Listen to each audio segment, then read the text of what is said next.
जय जगन्नाथ जय माँ लक्ष्मी। तो आज हूँ तृतीय पाड़ी गुरुवार। तो आज देखो मुझे रात 3टारू गाधे पाधेकी ये सब झोटी पकई देती ठाकुर घरे बाहर सबुठी। तो मत सेमती किसी खास झोटी तो आसेनी, तो जी पारी मो द्वारा जी संभव मुझे कर जेहेतु छुआ भी बहुत हैरान करे, तो से जल्दी जल्दी उठिकी सब सी शोया भितर ही कम सारे पड़ी। तो मुझे पूजा सारी देती आग, तापर मुझे चाह बन देती, तापर भात डालमा एमती सब ये सब कटाकटी कर देती। तो ये मोर प्रिपरेशन चलता डालमा पाई। तो तापर मुझे गोटे नड़िया खंड पकई, तो मत नड़िया बहुत भल लगे डालमा पकेले।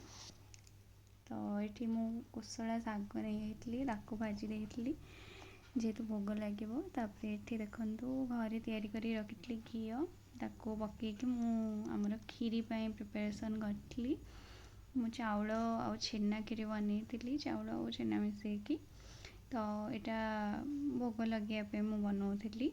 तो ये ड्राई फ्रूट्स टे पकईदेली, क्षीर चाउल को भाजी देती से चीनी ऐड करदेली, देन ड्राई फ्रूट्स ऐड करके तादेह छेना पकईदेली आउ गुजराती तो निहाती।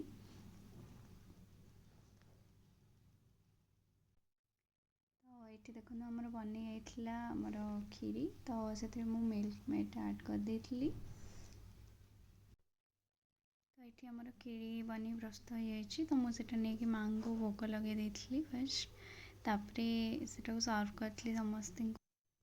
तो से भितर पुओ भी उठी पड़ी था, तो मुझे छात उपरक नहीं गली बुलायापी। सकाल टाइम होता, तो कैप आ सक्स पिंधि देती। पाउडर तो लगे देखनी देखुन केमती देह आग पड़ी। तो एमती ही किसी दिन मोर कटि जाइए। वीडियो भल लगी लाइक और सब्सक्राइब और शेयर करूँ। रोची जय जगन्नाथ जय माँ लक्ष्मी।